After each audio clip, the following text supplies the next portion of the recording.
2025년 가을, 서울의 한 주택가. 60대 여인 한 명이 오래된 2층 양옥집 안방에 홀로 앉아 있었다. 여인의 이름은 강은혜, 66의 나이였다. 방 안은 고요했다. 창밖으로 스며드는 가을 햇살만이 나지막이 마룻바닥을 어루만지고 있었다. 은혜의 손에는 낡은 나무 상자가 들려 있었다. 남편 김재혁이 생전에 서재 깊숙이 보관하던 물건이었다. 재혁은 한 달 전 폐암으로 세상을 떠났다. 마지막까지도 은혜의 손을 꼭 잡고 있던 그 따뜻한 손의 온기가 아직도 손바닥에 남아있는 것만 같았다. 여보, 이게 뭐예요? 은혜는 혼잣말처럼 중얼거리며 상자 뚜껑을 열었다. 안에는 빛바랜 편지 한 통이 들어 있었다. 편지 봉투는 세월의 무게를 견디지 못해 가장자리가 헤어져 있었다. 은혜는 조심스럽게 편지를 꺼냈다. 그 순간 은혜의 손이 미세하게 떨렸다. 편지 봉투에 적힌 글씨. 그것은 분명 자신의 필체였다. 40년도 더 된 20대 시절의 어설프지만 또렷한 글씨체. 은혜는 숨을 멈춘 채 편지지를 펼쳤다. 윤호 오빠에게. 오빠를 생각하면 가슴이 뛰어요. 당신의 웃음이 내 하루를 밝게 만들어요. 힘들 때 당신 생각만으로 다시 일어설 수 있어요. 당신이 있어 내 인생이 의미 있어요. 사랑해요, 오빠. 1983년 5월 22일. 은혜 올림. 편지를 읽는 은혜의 눈에서 눈물이 흘러내렸다. 하지만 그 눈물은 그리움 때문만은 아니었다. 편지 속 문장들, 그 하나하나가 낯설지 않았다. 아니, 너무나 익숙했다. 당신의 웃음이 내 하루를 밝게 만들어요. 이 문장은 재혁이 결혼 10년차 되던 해 기념일에 은혜에게 했던 말이었다. 힘들 때 당신 생각만으로 다시 일어설 수 있어요. 이 문장은 재혁이 사업이 어려웠던 시절 밤늦게 귀가하며 은혜에게 속삭이던 말이었다. 당신이 있어 내 인생이 의미 있어요. 이 문장은 재혁이 환갑 생일날 은혜에게 건넨 말이었다. 은혜는 편지를 가슴에 꼭 안았다. 머릿속이 복잡하게 얽혔다. 이 편지는 분명 윤호 오빠에게 쓴 것이었다. 첫사랑 박윤호. 그 눈부시게 아름다웠던 청춘의 기억. 그런데 왜 이 편지가 남편 재혁의 손에 있었던 걸까? 그리고 왜 재혁은 이 편지 속 문장들을 40년간 기억하며 자신에게 되돌려준 걸까? 은혜는 천천히 눈을 감았다. 기억의 문이 열리기 시작했다. 1983년 25살 청춘의 봄날로 1983년 5월 서울 종로의 한 작은 서점. 책과 사람이라는 간판을 단 서점은 좁았지만 따뜻한 공간이었다. 나무 책장 사이로 햇살이 스며들고 오래된 책들의 냄새가 은은하게 풍겼다. 강은혜는 그 서점의 점원이었다. 대학을 졸업하고 취직한 지 1년째. 책을 사랑하는 그녀에게 서점은 천국과도 같은 곳이었다. 매일 아침 8시에 출근해 서점 문을 열고 책들을 정리하고 손님들에게 책을 권하는 일. 그것이 은혜의 일상이었다. 그리고 그 일상 속에 박윤호가 있었다. 윤호는 근처 건축 설계 사무소에 다니는 신입사원이었다. 28의 나이, 단정한 외모, 부드러운 말투. 그는 매주 토요일 오후마다 서점을 찾았다. 처음에는 건축 관련 서적을 찾아보다가 점차 은혜와 대화를 나누기 시작했다. 오늘은 어떤 책을 찾으세요? 은혜가 밝게 웃으며 물었다. 5월의 토요일 오후. 창밖으로 벚꽃이 피 날리고 있었다. 시집을 보려고요. 요즘 시를 읽고 싶어서요. 윤호가 대답했다. 그의 목소리는 차분하고 따뜻했다. 은혜는 윤호를 시집 코너로 안내했다. 두 사람은 나란히 서서 책등을 살폈다. 그 순간 윤호의 손이 은혜의 손과 스쳤다. 같은 시집을 동시에 집어든 것이었다. 아, 죄송해요. 윤호가 당황한 표정으로 손을 뗐다. 괜찮아요. 은혜가 웃으며 답했다. 하지만 그녀의 볼은 살짝 붉어져 있었다. 그날 이후 윤호의 서점 방문은 더 잦아졌다. 토요일뿐 아니라 평일 퇴근길에도 들렀다. 은혜도 모르는 사이 윤호를 기다리는 자신을 발견했다. 오후 6시쯤 서점 문이 열리는 소리에 가슴이 두근거렸다. 어느 날 저녁 윤호는 용기를 내어 물었다. 은혜 씨, 혹시 다음 주 일요일에 시간 되세요? 함께 미술관에 가고 싶은데요. 은혜는 잠시 망설이다 고개를 끄덕였다. 그녀의 심장은 터질 듯 빠르게 뛰고 있었다. 그 일요일 두 사람은 덕수궁 미술관을 함께 거닐었다. 봄꽃이 만개한 정원, 고요한 전시실, 나지막이 속삭이는 대화, 모든 것이 꿈 같았다. 은혜는 윤호의 옆모습을 바라보며 생각했다. 이 사람과 함께라면 행복할 수 있을 것 같아. 그날 밤, 은혜는 자신의 작은 방에서 편지를 쓰기 시작했다. 윤호에게 전하고 싶은 마음을 담은 편지. 책상 위 스탠드 불빛 아래 펜을 쥔 손이 떨렸다. 윤호 오빠에게. 은혜는 한 글자 한 글자 정성껏 썼다. 가슴 속 깊이 간직했던 감정들을 종이 위에 풀어놓았다. 당신의 웃음이 내 하루를 밝게 만들어요. 그 문장을 쓸 때 은혜의 눈가에 눈물이 맺혔다. 너무나 진심이었기에. 편지를 다 쓰고 나서 은혜는 편지 봉투에 윤호 오빠에게라고 적었다. 그리고 그 편지를 가방에 넣었다. 내일 서점에서 윤호를 만나면 건네주리라 다짐하며. 하지만 은혜는 몰랐다. 그 편지가 윤호에게 전달되지 않으리라는 것을. 그리고 40년 후 전혀 다른 방식으로 자신에게 돌아오리라는 것을. 다음 날 월요일, 은혜는 평소보다 일찍 서점에 출근했다. 가방 속 편지가 의식되어 하루 종일 마음이 들떴다. 하지만 윤호는 나타나지 않았다. 화요일도 수요일도 마찬가지였다. 목요일 저녁, 서점 문이 열렸다. 은혜는 반가운 마음에 고개를 들었다. 하지만 들어온 사람은 윤호가 아니었다. 키가 크고 건장한 체격의 남자, 김재혁이었다. 재혁은 윤호의 대학 선배였다. 같은 설계 사무소에서 일하고 있었다. 그는 은혜에게 다가와 정중하게 인사했다. 안녕하세요. 윤호한테 부탁을 받고 왔습니다. 윤호 오빠가요? 은혜의 목소리에 기대감이 묻어났다. 네. 윤호가 급하게 부산으로 출장을 가게 됐어요. 한 달 정도 있다 온대요. 그래서 은혜 씨한테 전해달라고 부탁했습니다. 재혁은 주머니에서 작은 메모지를 꺼냈다. 윤호의 필체로 죄송합니다. 돌아오면 꼭 연락드릴게요라고 적혀 있었다. 은혜는 실망감을 감추며 고개를 끄덕였다. 가방 속 편지는 여전히 그대로였다. 혹시 편지 같은 거 전해주실 수 있나요? 은혜가 조심스럽게 물었다. 물론이죠. 제가 전해드릴게요. 재혁이 웃으며 답했다. 은혜는 가방에서 편지를 꺼내 재혁에게 건넸다. 재혁은 편지를 받아 정중하게 허리를 숙였다. 잘 전해드리겠습니다. 그렇게 편지는 재혁의 손으로 넘어갔다. 하지만 은혜는 몰랐다. 그날 밤 재혁이 자신의 자취방에서 그 편지를 읽게 되리라는 것을. 그리고 그 편지가 재혁의 인생을 바꿔놓으리라는 것을. 1983년 5월 서울 신촌의 허름한 자취방. 김재혁은 책상 앞에 앉아 은혜가 건넨 편지를 내려다보고 있었다. 형광등 불빛 아래 편지 봉투에 윤호 오빠에게라는 글씨가 또렷했다. 재혁은 편지를 윤호에게 전해주려 했다. 하지만 부산 출장 중인 윤호와는 연락이 닿지 않았다. 며칠을 기다리던 재혁은 결국 편지를 책상 서랍에 넣어두었다. 윤호가 돌아오면 직접 주지 뭐라고 생각하며.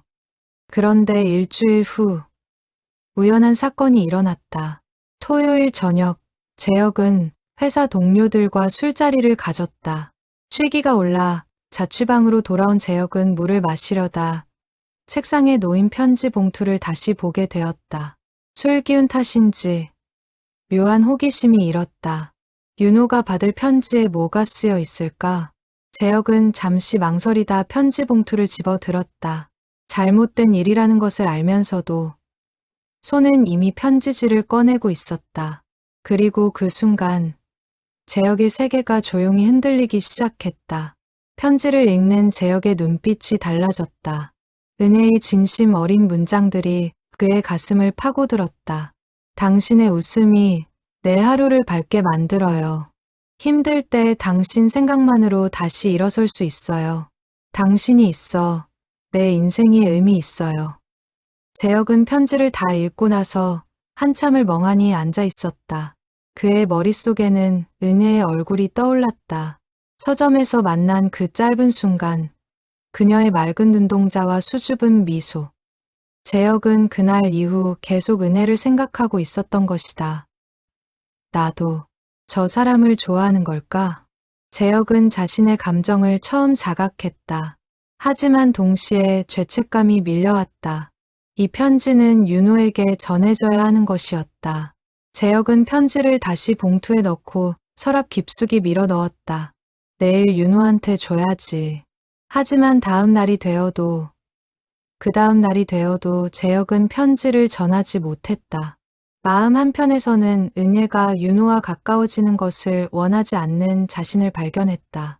비겁한 마음이라는 것을 알면서도 재혁은 편지를 계속 간직했다. 한 달 후, 윤호가 부산 출장에서 돌아왔다. 재혁은 윤호를 만나 저녁을 함께했다. 윤호는 맥주잔을 기울이며 말했다. 형, 사실은 부산에서 좋은 사람 만났어요. 재혁의 손이 잠시 멈췄다. 누군데? 설계 사무소 클라이언트 딸이에요. 이번 프로젝트 미팅 때 자주 만났는데 괜찮은 것 같아서요. 다음 주에 정식으로 소개팅할 거예요. 윤호의 목소리는 밝았다. 재혁은 복잡한 마음으로 물었다. 그럼 서점 그 분은? 아, 은혜 씨요.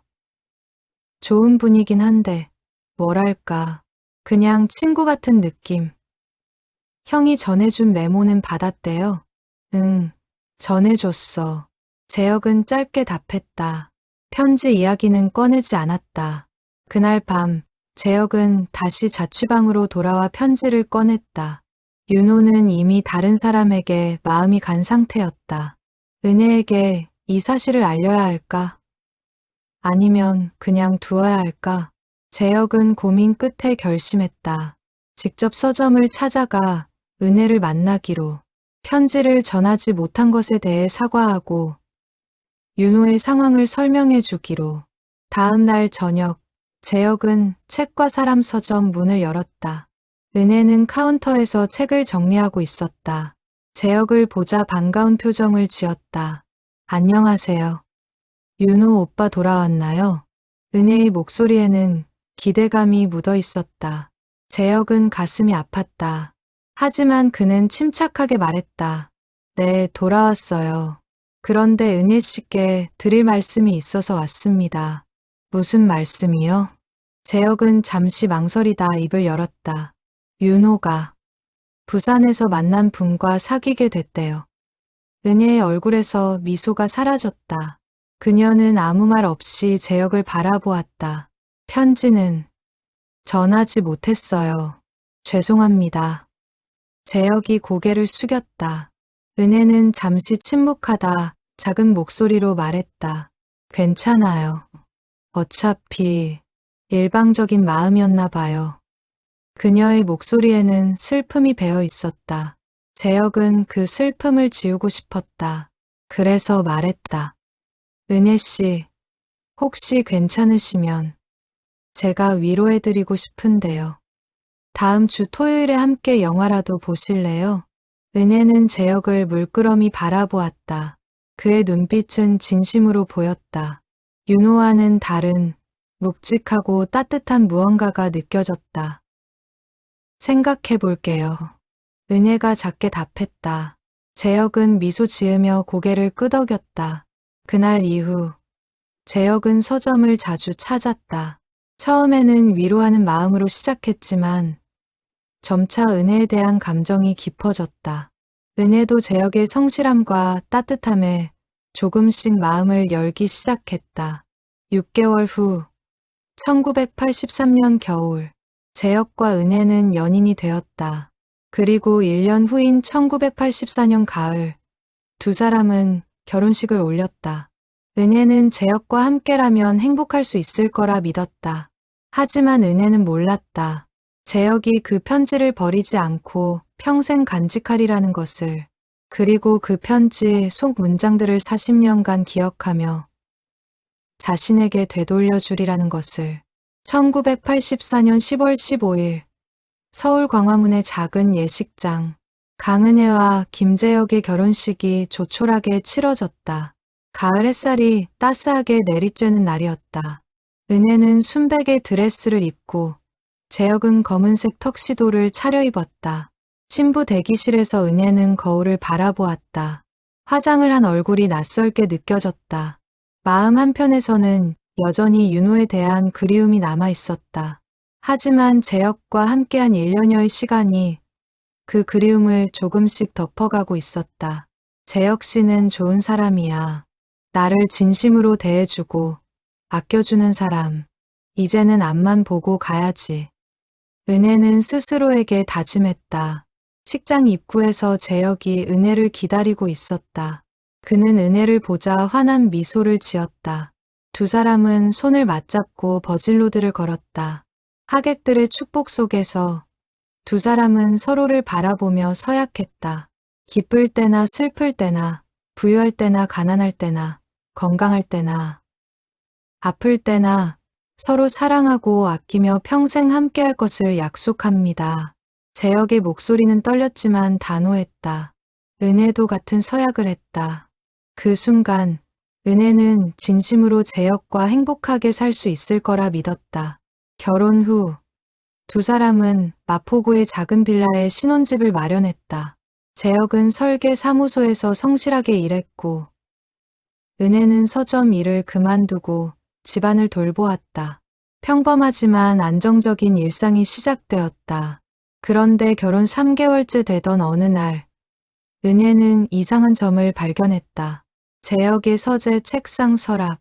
평소 재혁은 그 서랍을 항상 잠가두었다. 은혜가 청소하려 할 때마다 재혁은 괜찮아. 거기는 내가 할게라며 막았다. 은혜는 처음에는 대수롭지 않게 생각했다. 누구나 개인적인 공간이 필요하니까. 하지만 어느 날 밤 재혁이 늦게 귀가하며 술에 취해 쓰러지듯 잠들었다.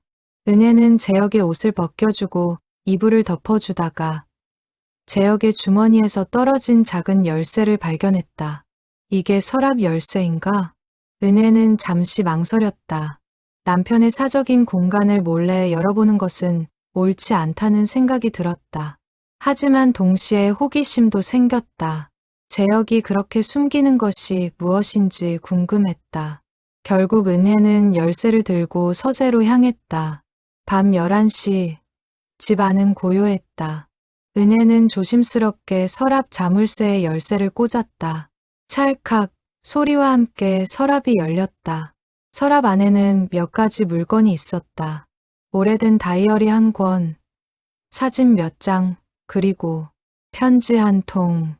은혜는 편지 봉투를 집어들었다. 순간 심장이 멎는 것 같았다. 편지 봉투에 적힌 글씨는 자신의 필체였다. 그리고 받는 이는 윤호 오빠였다. 이게 왜 여기 있지? 은혜는 떨리는 손으로 편지를 꺼냈다. 1983년 5월에 쓴 윤호에게 전하려 했던 그 편지. 재혁이 전해주겠다고 했던 바로 그 편지였다. 은혜는 편지를 읽으며 눈물을 흘렸다. 당시의 감정이 고스란히 되살아났다. 윤호를 향한 설렘, 두근거림, 간절함. 그 모든 것이 이 편지 속에 담겨 있었다.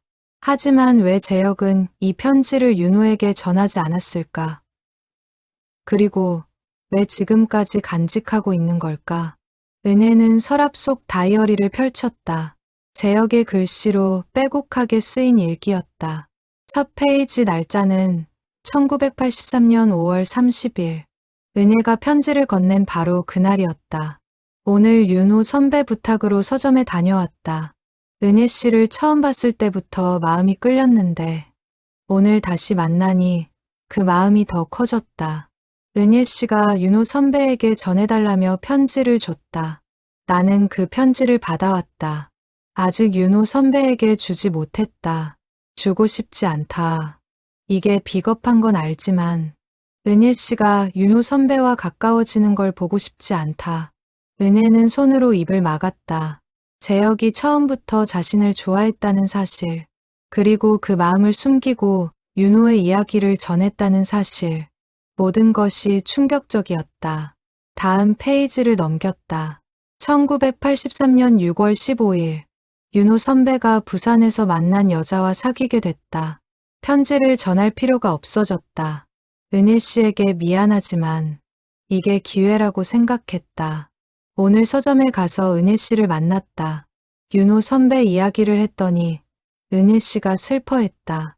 그 모습을 보니 가슴이 아팠다. 하지만 동시에 내가 위로해 줄 수 있다는 생각이 들었다. 은혜는 다이어리를 덮었다. 더 이상 읽을 용기가 나지 않았다. 재혁이 편지를 숨긴 것, 그것이 선이었는지 이기심이었는지 알 수 없었다. 하지만 분명한 것은 재혁이 자신을 진심으로 사랑했다는 것이었다. 은혜는 편지와 다이어리를 다시 서랍에 넣고 조용히 잠갔다. 그리고 침실로 돌아와 잠든 재혁의 옆에 누웠다. 재혁의 얼굴을 바라보며 은혜는 생각했다. 이 사람은 나를 사랑했구나.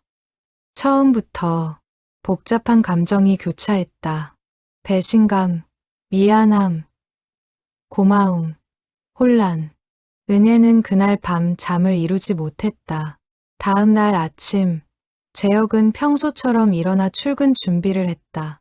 은혜도 아무 일 없다는 듯 아침을 차렸다. 두 사람은 평범한 대화를 나눴다. 하지만 은혜의 마음속에는 작은 균열이 생겨 있었다. 그 균열은 시간이 지나도 아물지 않았다. 대신 은혜는 재혁을 더 세심하게 관찰하기 시작했다. 그리고 놀라운 사실을 발견하게 되었다. 1985년 결혼 1주년 기념일, 재혁과 은혜는 한강변 레스토랑에서 저녁을 먹었다. 촛불이 은은하게 타오르는 테이블, 창밖으로 보이는 야경. 분위기는 로맨틱했지만 은혜의 마음은 복잡했다. 식사를 마치고 재혁이 은혜의 손을 잡으며 말했다. 여보, 당신과 결혼한 게 내 인생 최고의 선택이었어. 당신의 웃음이 내 하루를 밝게 만들어요. 그 순간 은혜의 손이 미세하게 떨렸다. 당신의 웃음이 내 하루를 밝게 만들어요. 이 문장은 은혜가 윤호에게 쓴 편지 속 문장이었다. 정확히 똑같은 표현. 우연일까? 은혜는 재혁의 눈을 바라보았다. 재혁은 환하게 웃고 있었다. 아무것도 모르는 표정이었다. 은혜는 고마워요라고 답하며 미소 지었지만 마음 한편에서는 의문이 커져갔다. 1987년 재혁의 사업이 어려워진 시기였다. 재혁이 다니던 설계 사무소가 경영난으로 문을 닫았다. 재혁은 독립해서 작은 설계 사무실을 차렸지만 일감이 쉽게 들어오지 않았다. 경제적으로 힘든 시간이었다. 어느 날 밤, 재혁이 늦게 귀가했다. 그는 지친 표정으로 소파에 앉았다. 은혜가 따뜻한 차를 내왔다. 재혁은 차를 마시며 조용히 말했다. 여보, 힘들 때 당신 생각만으로 다시 일어설 수 있어요. 당신이 있어서 내가 버틸 수 있어. 은혜는 차를 들고 있던 손을 멈췄다. 힘들 때 당신 생각만으로 다시 일어설 수 있어요. 또다시 편지 속 문장이었다. 정확히 같은 표현. 이제는 우연이 아니었다. 은혜는 떨리는 목소리로 물었다. 여보, 그 말 어디서 들은 적 있는 것 같은데? 재혁은 잠시 당황한 표정을 지었다. 하지만 곧 평온한 얼굴로 답했다. 그냥 내 마음에서 나온 말이야. 왜? 아니, 그냥 예쁜 말이라서. 은혜는 더 이상 묻지 않았다. 하지만 확신했다. 재혁은 그 편지를 읽었고 기억하고 있다는 것을. 그 후로도 편지 속 문장들은 계속 재혁의 입에서 나왔다. 1994년 재혁의 환갑 생일날 가족들이 모인 자리에서 재혁이 은혜에게 말했다. 여보, 당신이 있어. 내 인생이 의미 있어요. 당신 없이는 이 모든 게 무의미했을 거야. 편지 속 마지막 문장이었다. 2005년 은혜가 건강 문제로 입원했을 때 병실에서 재혁이 은혜의 손을 잡으며 속삭였다. 당신의 웃음이 내 하루를 밝게 만들어요. 빨리 나아서 다시 웃는 모습 보여줘. 2010년 재혁의 사업이 안정되고 여유가 생긴 시기. 저녁 식사 후 거실에서 재혁이 말했다. 여보, 힘들 때 당신 생각만으로 다시 일어설 수 있었어. 지난 세월이 힘들었지만 당신이 있어서 버틸 수 있었어. 은혜는 이 모든 것을 조용히 받아들였다. 재혁이 왜 그 문장들을 반복하는지 알 것 같았다. 그것은 재혁만의 방식으로 은혜에게 사랑을 표현하는 것이었다. 윤호를 향한 은혜의 마음을 자신을 향하게 만들려는 노력이었다. 은혜는 복잡한 감정을 느꼈다. 한편으로는 재혁의 그 집요한 사랑이 감동적이었다. 다른 한편으로는 자신이 윤호를 향해 쓴 진심, 어린 문장들이 결국 재혁을 향한 말이 되어버린 것이 아이러니했다. 시간이 흐르면서 은혜는 재혁을 더 깊이 사랑하게 되었다. 처음의 설렘과는 다른 묵직하고 따뜻한 사랑. 일상 속에서 묵묵히 자신을 지켜주는 재혁의 존재가 소중해졌다. 그리고 은혜는 깨달았다. 윤호에게 쓴 그 문장들이 사실은 재혁을 통해 진짜 의미를 갖게 되었다는 것을. 편지 속 문장들은 이제 더 이상 윤호를 향한 것이 아니었다. 그것은 재혁과 은혜가 함께 만들어온 40년 세월의 증거였다. 하지만 은혜는 여전히 몰랐다. 재혁이 왜 그 편지를 평생 간직했는지, 그리고 그 이유가 무엇인지는 재혁이 세상을 떠난 후에야 알게 될 것이었다. 2015년 결혼 31년 차 재혁과 은혜는 환갑을 넘긴 나이가 되었다. 두 사람은 이제 마포의 빌라를 떠나 양평의 작은 전원주택에서 살고 있었다.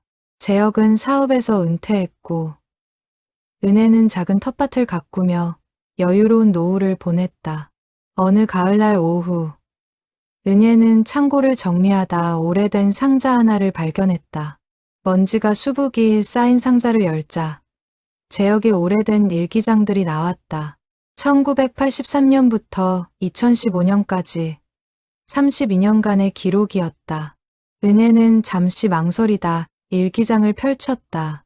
이미 한번 서재 서랍에서 몰래 읽었던 적이 있지만 그때는 앞부분만 보고 덮었었다. 이번에는 끝까지 읽어보고 싶었다. 첫 장을 넘기자 1983년 5월 30일 일기가 나왔다. 은혜가 편지를 건넨 그날의 기록이었다.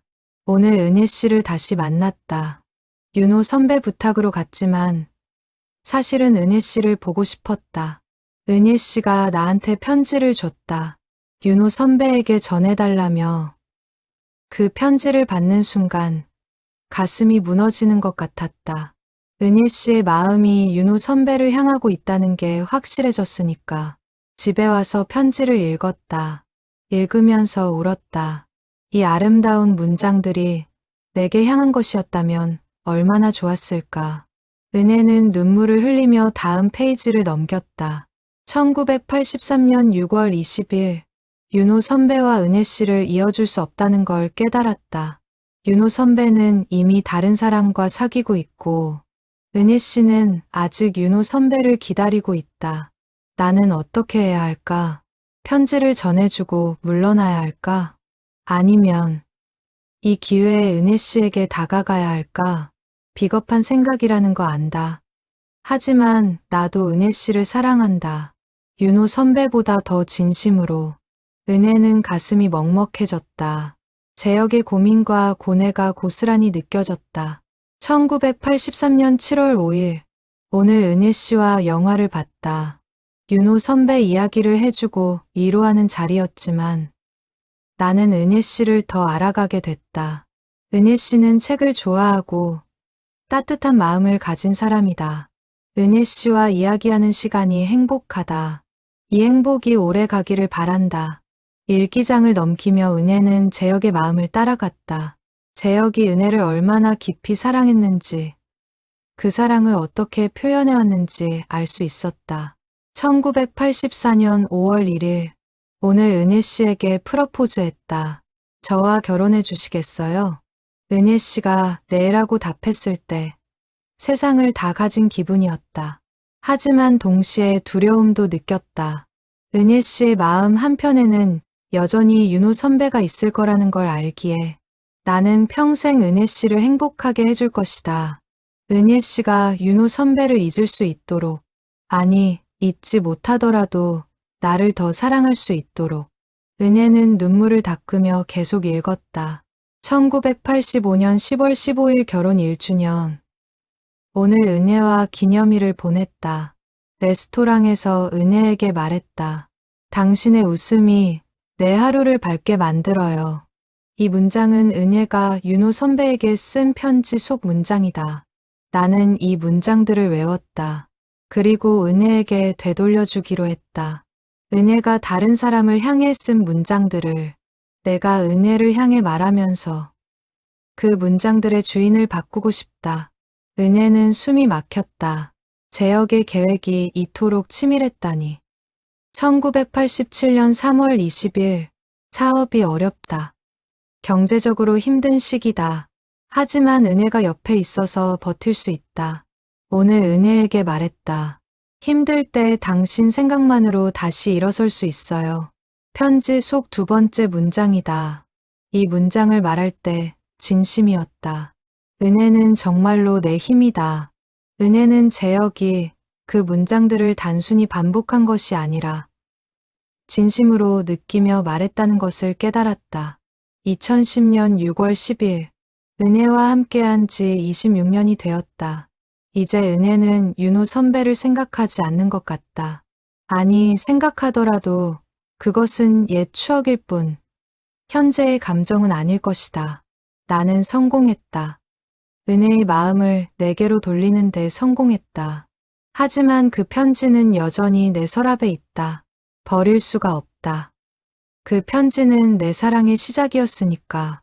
은혜는 재혁의 마음을 이해했다. 그 편지는 재혁에게 단순한 종이가 아니었다. 그것은 재혁과 은혜의 사랑 이야기의 출발점이었다. 마지막 일기를 펼쳤다. 2015년 9월 1일. 요즘 몸이 좋지 않다. 병원에서 정밀 검사를 받아보라고 했다. 무슨 병인지 아직 모르겠지만 불안하다.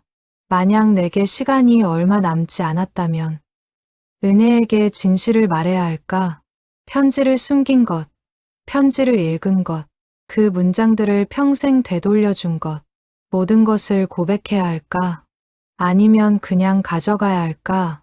아직 모르겠다. 하지만 한 가지는 확실하다.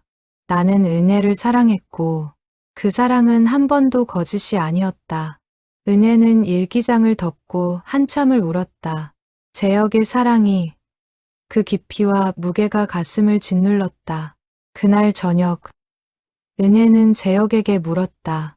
여보, 혹시 나한테 하고 싶은 말 없어요? 재혁은 잠시 은혜를 바라보다 미소 지었다. 있지.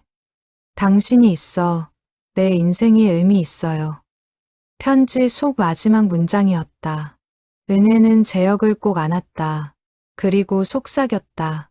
나도 당신이 있어서 행복해요.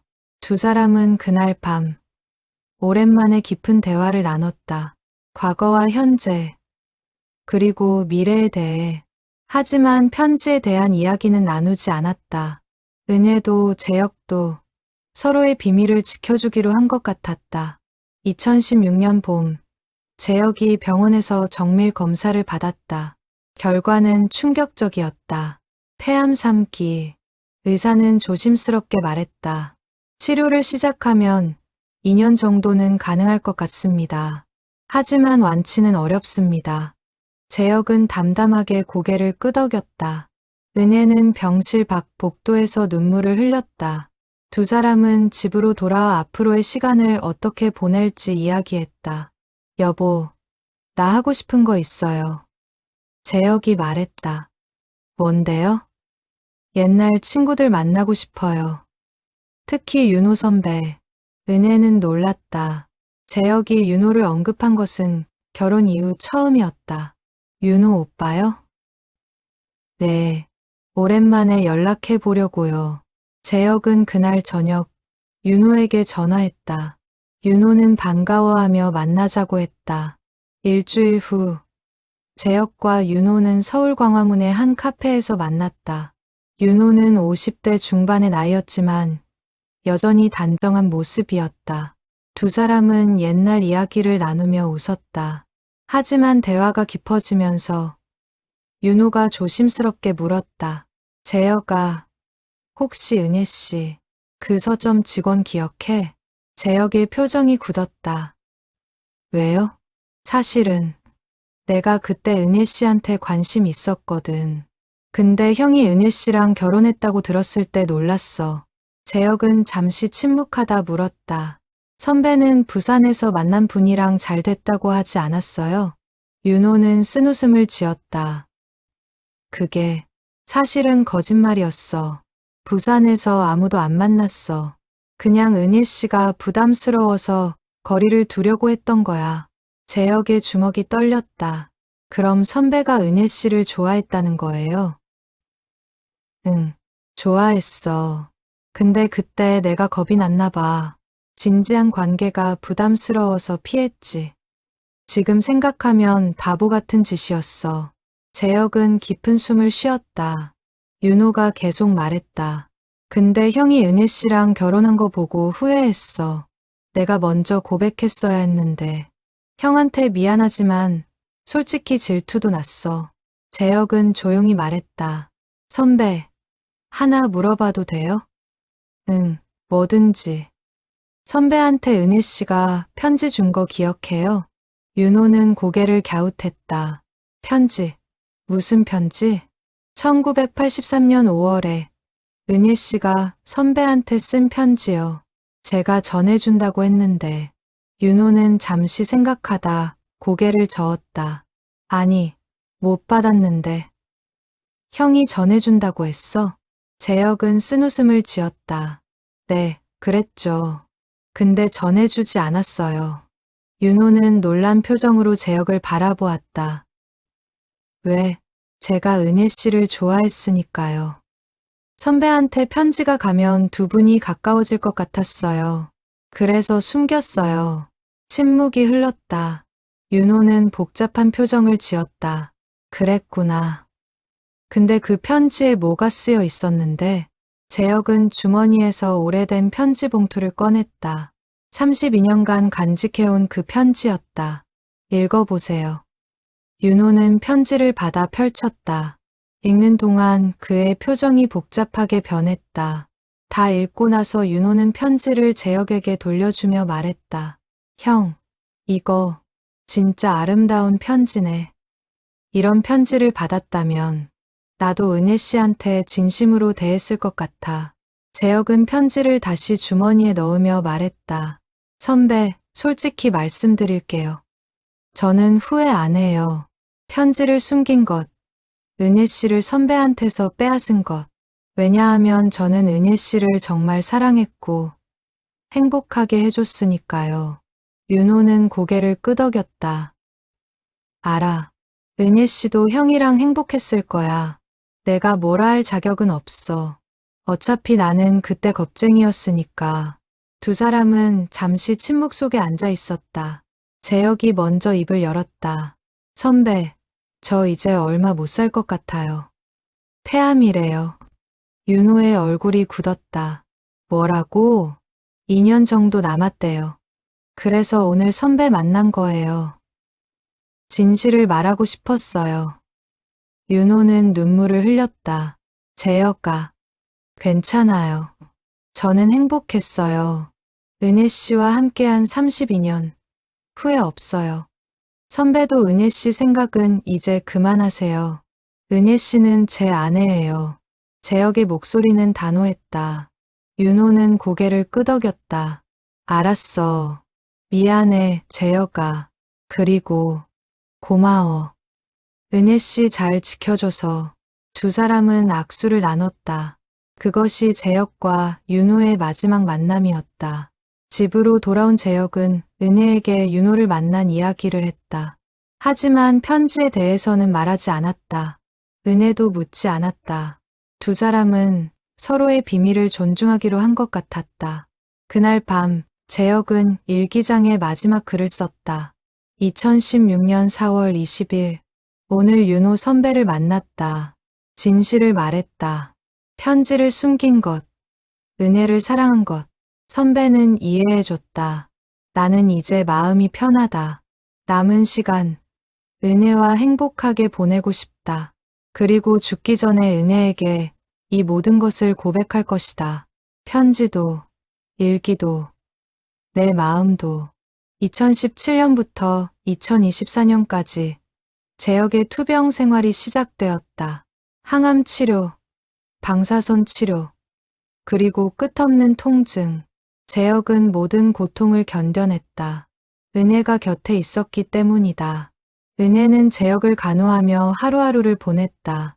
아침에 약을 챙기고 병원에 함께 가고 밤에는 재혁의 손을 잡고 잠들었다. 두 사람의 사랑은 더욱 깊어졌다. 2020년 코로나19 팬데믹이 닥쳤다. 재혁의 면역력이 약해진 상태에서 외출은 위험했다. 두 사람은 양평 집에서 더 많은 시간을 함께 보냈다. 텃밭을 가꾸고 책을 읽고 옛날 사진을 보며 추억을 나눴다. 어느 날 재혁이 은혜에게 물었다. 여보, 우리 결혼하기 전에 좋아했던 사람 있었죠? 은혜는 놀라 재혁을 바라보았다. 왜 갑자기 그런 걸 물어요? 그냥 궁금해서요. 은혜는 잠시 망설이다 고개를 끄덕였다. 있었죠. 윤호 오빠요. 그분 지금도 생각나요. 은혜는 재혁의 손을 꼭 잡으며 말했다. 옛날 추억으로만 생각나요. 지금 제 마음엔 당신밖에 없어요. 재혁은 미소 지었다. 고마워요. 그 말 들으니 마음이 편해요. 왜요? 그냥 내가 당신을 행복하게 해줬는지 확인하고 싶었어요. 은혜는 눈물을 글썽이며 답했다. 당신이 나를 가장 행복하게 해줬어요. 평생. 그날 밤 재혁은 은혜에게 말했다. 여보, 내가 죽으면 서재 책상 서랍을 열어봐요. 거기에 당신이 알아야 할 게 있어요. 무슨 소리예요? 당신 안 죽어요. 아니, 언젠가는 죽을 거예요. 그때 꼭 열어봐요. 약속해요. 은혜는 울먹이며 고개를 끄덕였다. 2024년 가을, 재혁의 상태가 급격히 나빠졌다. 병원에 입원했지만 회복 가능성은 낮았다. 의사는 며칠 남지 않았다고 조심스럽게 말했다. 병실에서 재혁은 은혜의 손을 잡고 말했다. 여보, 당신을 만나서 행복했어요. 나도요, 여보. 당신의 웃음이 내 하루를 밝게 만들었어요. 은혜는 눈물을 흘렸다. 재혁이 계속 말했다. 힘들 때 당신 생각만으로 다시 일어설 수 있었어요. 여보, 당신이 있어 내 인생이 의미 있었어요. 재혁의 목소리가 점점 작아졌다. 은혜는 재혁의 손을 꼭 쥐며 말했다. 나도 당신 때문에 행복했어요. 평생 감사했어요. 재혁은 마지막 힘을 다해 미소 지었다. 서재 서랍. 잊지 말아요. 네, 꼭 볼게요. 사랑해요, 은혜. 나도 사랑해요. 재혁. 그날 밤 재혁은 은혜의 손을 잡은 채 눈을 감았다. 마지막 순간까지 미소를 짓고 있었다. 장례식이 끝나고 은혜는 빈 집으로 돌아왔다. 재혁의 빈자리가 너무나 컸다. 은혜는 며칠을 울다가 문득 재혁의 마지막 말이 떠올랐다. 서재 서랍을 열어봐요. 은혜는 서재로 향했다. 책상 서랍은 여전히 잠겨 있었다. 은혜는 재혁의 유품 중에서 열쇠를 찾았다. 그리고 조심스럽게 서랍을 열었다. 서랍 안에는 나무 상자가 있었다. 상자를 열자 그 안에 편지 한 통과 메모지 한 장이 들어 있었다. 메모지에는 재혁의 글씨로 이렇게 적혀 있었다. 사랑하는 은혜에게. 이 편지는 당신이 40년 전에 쓴 것입니다. 나는 이 편지를 평생 간직했습니다. 이유는 간단합니다. 이 편지가 우리 사랑의 시작이었으니까요. 당신이 다른 사람을 향해 쓴 문장들을 나는 당신을 향해 되돌려줬습니다. 그 문장들이 이제는 우리의 것이 되기를 바라며 미안합니다. 그리고 고맙습니다. 당신과 함께한 40년 행복했습니다. 영원히 사랑하는 재혁 올림. 은혜는 메모지를 읽으며 눈물을 흘렸다. 그리고 편지를 꺼내 다시 읽었다. 40년 전 윤호를 향해 쓴 그 문장들. 하지만 이제 그 문장들은 더 이상 윤호의 것이 아니었다. 그것은 재혁과 은혜의 것이었다. 은혜는 편지를 가슴에 안고 오랫동안 울었다. 재혁이 평생 간직한 사랑의 무게가, 그 깊이가 가슴을 짓눌렀다. 2025년 가을, 재혁이 세상을 떠난 지 1년이 지났다.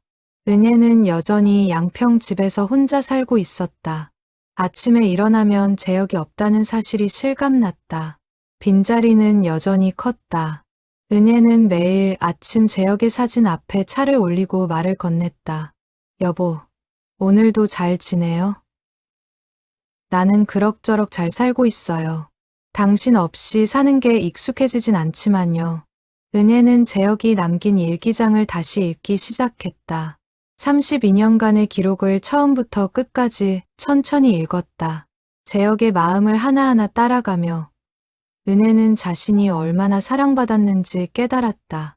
1990년 6월 5일, 오늘 은혜가 사랑해요 라고 말했다. 결혼 6년 만에 처음 듣는 말이다. 너무 기뻐서 울었다. 은혜의 마음이 조금씩 내게 오고 있다는 걸 느꼈다. 은혜는 그날을 기억했다. 재혁이 감작이 눈물을 흘렸던 날. 당시에는 이유를 몰랐지만 이제 알 것 같았다. 2000년 12월 25일, 오늘 크리스마스. 은혜가 내게 손뜨개 목도리를 선물했다. 당신이 따뜻하게 지내길 바라며 떴어요. 이 한마디에 눈물이 났다. 은혜가 나를 생각하며 시간을 들였다는 게 감동적이었다. 이 목도리는 평생 간직할 것이다. 은혜는 서랍을 열어 그 목도리를 꺼냈다. 20년도 더 된 목도리였지만 재혁은 매년 겨울마다 이것을 둘렀다. 은혜는 목도리를 얼굴에 대며 재혁의 냄새를 맡았다. 2010년 3월 14일, 오늘 은혜가 당신이 있어서 다행이에요 라고 말했다. 이 말은 내가 은혜에게 평생 듣고 싶었던 말이다. 26년을 기다렸다. 이제 은혜의 마음은 완전히 내게 와 있다. 나는 성공했다. 은혜는 그날도 기억했다. 재혁이 사업 문제로 힘들어할 때 자신이 위로하며 한 말이었다. 재혁이 그렇게 기뻐했던 이유를 이제야 알았다. 은혜는 일기장을 덮고 창밖을 바라보았다. 가을 햇살이 따스하게 들어왔다. 은혜는 생각했다. 재혁은 평생 나를 사랑했구나. 흔들림 없이, 변함없이. 그리고 은혜는 자신도 재혁을 사랑했다는 것을 깨달았다. 처음에는 윤호에 대한 그리움이 컸지만 시간이 지나며 재혁에 대한 사랑이 더 깊어졌다. 윤호는 눈부신 봄날의 햇살 같았다면 재혁은 따뜻한 겨울날의 난로 같았다. 은혜는 편지를 다시 꺼내 읽었다. 40년 전에 쓴 그 문장들. 당신의 웃음이 내 하루를 밝게 만들어요. 이 문장은 이제 재혁을 향한 말이 되었다. 재혁의 웃음이 정말로 은혜의 하루를 밝게 만들었으니까. 힘들 때 당신 생각만으로 다시 일어설 수 있어요. 이 문장도 재혁을 향한 것이 되었다. 은혜가 힘들 때마다 재혁이 곁에 있어 주었으니까. 당신이 있어 내 인생이 의미 있어요. 이 문장은 가장 진실이 되었다. 재혁이 없는 지금, 은혜의 인생은 의미를 잃은 것 같았으니까. 은혜는 편지를 가슴에 안고 눈을 감았다. 재혁의 목소리가 들리는 것 같았다. 여보, 당신의 웃음이 내 하루를 밝게 만들어요. 은혜는 미소 지었다. 나도요, 여보. 당신이 있어서 내 인생이 의미 있었어요. 그날 이후 은혜는 매일 편지를 읽었다. 그리고 재혁과의 추억을 떠올렸다. 서점에서 처음 만난 날, 함께 산책했던 한강변, 결혼식 날의 설렘, 아이를 낳고 키우던 시절, 여행을 떠났던 추억들, 모든 순간이 소중했다. 은혜는 깨달았다. 첫사랑은 눈부시지만 진짜 사랑은 평범한 일상 속에 있다는 것을. 화려한 고백보다 묵묵한 실천이, 설레는 약속보다 지켜진 하루하루가, 뜨거운 열정보다 따뜻한 동행이 진짜 사랑이라는 것을. 2025년 겨울, 은혜는 서재를 정리하다 재혁의 컴퓨터를 발견했다.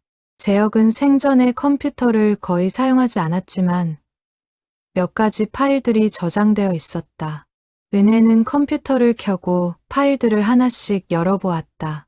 대부분 설계 도면 파일들이었다. 하지만 마지막 폴더에 은혜에게라는 이름의 문서 파일이 있었다. 은혜는 떨리는 손으로 파일을 열었다. 사랑하는 은혜에게. 이 글을 쓰는 지금은 2024년 9월입니다. 의사 선생님이 제게 시간이 얼마 남지 않았다고 했습니다. 그래서 당신에게 남기고 싶은 말들을 적습니다. 먼저 편지 이야기부터 시작하겠습니다. 당신이 1983년에 윤호 선배에게 쓴 편지. 저는 그것을 전하지 않았습니다. 그리고 평생 간직했습니다. 왜냐하면 그 편지가 저에게는 사랑의 시작이었기 때문입니다. 당신이 다른 사람을 향해 쓴 그 아름다운 문장들을 읽으며 저는 생각했습니다. 이 사람을 평생 사랑하고 싶다. 이 문장들이 나를 향한 것이 되게 만들고 싶다. 그래서 저는 40년 동안 그 문장들을 기억하고 당신에게 되돌려줬습니다. 당신의 웃음이 내 하루를 밝게 만들어요. 힘들 때 당신 생각만으로 다시 일어설 수 있어요. 당신이 있어 내 인생이 의미 있어요. 이 문장들을 말할 때마다 저는 진심이었습니다. 처음에는 당신의 마음을 돌리기 위해 시작했지만 시간이 지나며 이 문장들은 제 진짜 마음이 되었습니다.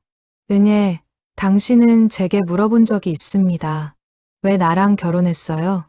저는 사랑했으니까요 라고 답했습니다. 그것은 진실이었습니다. 하지만 완전한 진실은 이것입니다. 저는 당신을 처음 본 순간부터 사랑했습니다. 서점에서 책을 정리하던 당신의 모습, 손님에게 책을 권하며 미소 짓던 당신의 얼굴, 책을 읽으며 눈을 빛내던 당신의 눈동자, 모든 것이 아름다웠습니다. 그래서 저는 당신을 포기할 수 없었습니다. 윤호 선배가 당신을 좋아하지 않는다는 걸 알았을 때 저는 기회라고 생각했습니다. 비겁했을지도 모릅니다. 하지만 저는 후회하지 않습니다. 왜냐하면 저는 당신을 행복하게 해줬으니까요. 40년 동안 단 하루도 거르지 않고 당신을 사랑했으니까요. 은혜, 당신이 가끔 윤호 선배를 생각하는 걸 알았습니다. 특히 결혼 초반에는 당신의 눈빛에서 그리움이 보였습니다. 하지만 저는 조급해하지 않았습니다. 천천히 조금씩 당신의 마음을 얻어가면 된다고 생각했습니다. 그리고 결국 성공했습니다. 20년쯤 지났을 때 당신의 눈빛이 변했습니다. 더 이상 다른 사람을 생각하지 않는 눈빛, 저만 바라보는 눈빛, 그 눈빛을 보는 순간 저는 울었습니다. 은혜, 이제 제가 떠날 시간입니다. 당신 곁을 떠나야 한다는 게 너무 슬픕니다. 더 함께하고 싶었습니다. 당신의 노년을 지켜주고 싶었습니다. 당신이 외롭지 않게 해주고 싶었습니다. 하지만 안타깝게도 시간이 부족합니다. 그래서 이 글을 남깁니다. 은혜, 제가 떠난 후에도 행복하게 살아주세요. 웃으며 살아주세요. 당신의 웃음이 제 하루를 밝게 만들었듯 당신의 웃음이 세상을 밝게 만들 겁니다. 그리고 가끔 저를 생각해 주세요. 당신을 사랑했던 남자를, 당신과 함께한 40년이 행복했던 남자를, 마지막으로 고맙습니다. 저를 사랑해줘서, 저와 함께해줘서, 당신과 함께한 인생, 의미 있었습니다. 언젠가 우리 다시 만날 날을 기다리며 영원히 사랑하는 제역 올림. 2024년 9월 15일, 은혜는 화면을 보며 눈물을 흘렸다. 제역의 마지막 메시지가 가슴을 찢었다. 은혜는 컴퓨터 앞에 앉아 답장을 쓰기 시작했다. 제역이 볼 수 없다는 것을 알면서도 쓰지 않을 수 없었다. 사랑하는 제역에게 당신의 편지를 읽었어요. 울면서 읽었어요. 당신이 얼마나 나를 사랑했는지 이제야 완전히 알게 됐어요. 제역, 미안해요. 결혼 초반에 윤호 오빠를 생각한 것, 당신의 사랑을 당연하게 여긴 것, 당신이 얼마나 노력했는지 몰랐던 것. 하지만 제역, 알아줘요. 나도 당신을 사랑했어요. 처음에는 윤호 오빠에 대한 그리움이 컸지만 시간이 지나며 당신에 대한 사랑이 더 커졌어요. 당신의 따뜻함, 성실함, 묵묵함, 당신의 미소, 손길, 목소리, 모든 것이 소중했어요. 그리고 이제 당신이 없으니 내 인생이 의미를 잃은 것 같아요. 당신이 있어 내 인생이 의미 있었어요. 정말로. 제역, 고마워요. 40년 동안 나를 사랑해줘서, 평생 곁에 있어줘서, 나를 행복하게 해줘서, 당신과 함께한 시간, 내 인생 최고의 시간이었어요. 언젠가 우리 다시 만나요. 그때는 처음부터 당신만 사랑할게요. 영원히 사랑하는 은혜 올림. 2025년 12월 1일, 은혜는 파일을 저장하고 컴퓨터를 껐다. 그리고 제역의 사진 앞에 앉아 말했다. 여보, 당신 편지 읽었어요. 고마워요. 사랑해요. 2026년 봄, 은혜는 여전히 양평 집에서 살고 있었다. 제역이 떠난 지 2년째였다. 슬픔은 여전했지만 이제는 그 슬픔과 함께 살아가는 법을 배웠다. 은혜는 매일 아침 텃밭을 가꾸고 오후에는 책을 읽었다. 제역이 좋아했던 일상을 이어가고 있었다. 저녁에는 제역의 사진 앞에 앉아 그날 있었던 일들을 이야기했다. 여보, 오늘 텃밭에 토마토가 빨갛게 익었어요. 당신이 좋아하던 그 품종이에요. 내일 따서 샐러드 만들어 볼게요. 어느 날 은혜는 윤호에게서 전화를 받았다. 윤호는 조심스럽게 물었다. 은혜 씨, 오랜만입니다. 혹시 시간 되시면 한번 뵙고 싶은데요. 은혜는 잠시 망설이다 승낙했다. 일주일 후, 두 사람은 서울 광화문의 한 카페에서 만났다. 윤호는 60대 중반의 나이였지만 여전히 단정했다. 두 사람은 커피를 마시며 이야기를 나눴다. 은혜 씨, 제역이한테 들었어요. 편지 이야기. 은혜는 고개를 끄덕였다. 네, 저도 알아요. 미안해요. 제가 그때 좀 더 용기 있었다면. 은혜는 고개를 저었다. 아니에요. 오히려 잘 됐어요. 제역이 저를 더 행복하게 해줬거든요. 윤호는 쓴웃음을 지었다. 그렇군요. 제역이는 정말 좋은 사람이었어요. 네, 최고의 사람이었어요. 두 사람은 잠시 침묵했다. 윤호가 먼저 입을 열었다. 은혜 씨, 혹시 그 편지 볼 수 있을까요? 제가 받았어야 했던 편지. 은혜는 가방에서 편지를 꺼냈다. 윤호는 조심스럽게 받아 읽었다. 다 읽고 나서 윤호는 편지를 돌려주며 말했다. 아름다운 편지네요. 하지만 이건 이제 제 것이 아니에요. 무슨 뜻이에요? 이 편지는 재혁이의 것이에요. 재혁이가 평생 간직하고 은혜 씨에게 되돌려준 편지. 제 것이 아니라 당신들의 것이에요. 은혜는 눈물을 흘렸다. 윤호의 말이 맞았다. 고마워요. 윤호 오빠. 아니에요. 제가 고마워요. 좋은 친구를 만나게 해줘서. 두 사람은 헤어지며 악수를 나눴다. 그것이 은혜와 윤호의 마지막 만남이었다. 집으로 돌아온 은혜는 편지를 다시 읽었다. 그리고 새로운 편지를 쓰기 시작했다. 재혁에게 보내는 편지. 사랑하는 재혁에게. 오늘 윤호 오빠를 만났어요. 오빠가 그랬어요. 이 편지는 이제 우리의 것이라고. 맞아요. 재혁. 이 편지는 우리의 것이에요. 40년 전에 나는 다른 사람을 향해 이 문장들을 썼지만 이제 이 문장들은 당신을 향한 거예요.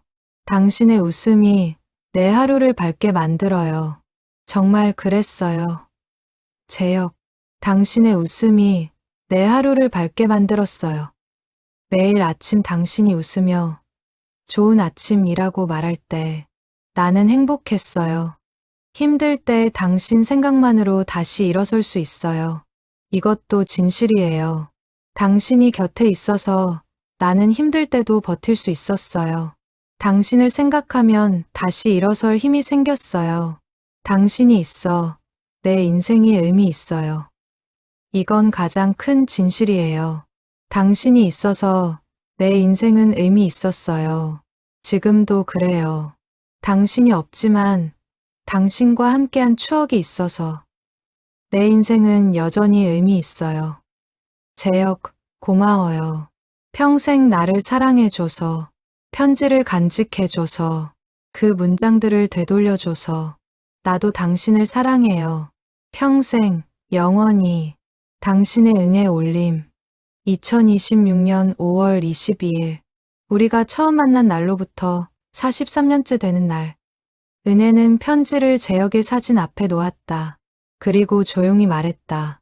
여보, 이제 알았어요. 첫사랑과 진짜 사랑의 차이를. 첫사랑은 눈부시지만 진짜 사랑은 평범한 일상 속에 있다는 것을.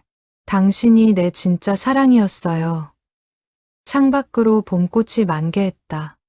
은혜는 창문을 열고 따뜻한 바람을 맞으며 미소 지었다. 재혁이 옆에 있는 것 같았다. 그날 밤, 은혜는 편안하게 잠들었다. 꿈속에서 재혁을 만났다. 재혁은 40년 전 그 모습 그대로 환하게 웃고 있었다. 여보, 기다렸어요. 나도 보고 싶었어요. 재혁. 두 사람은 손을 잡고 봄꽃이 만발한 길을 걸었다. 영원히 함께, 영원히 행복하게.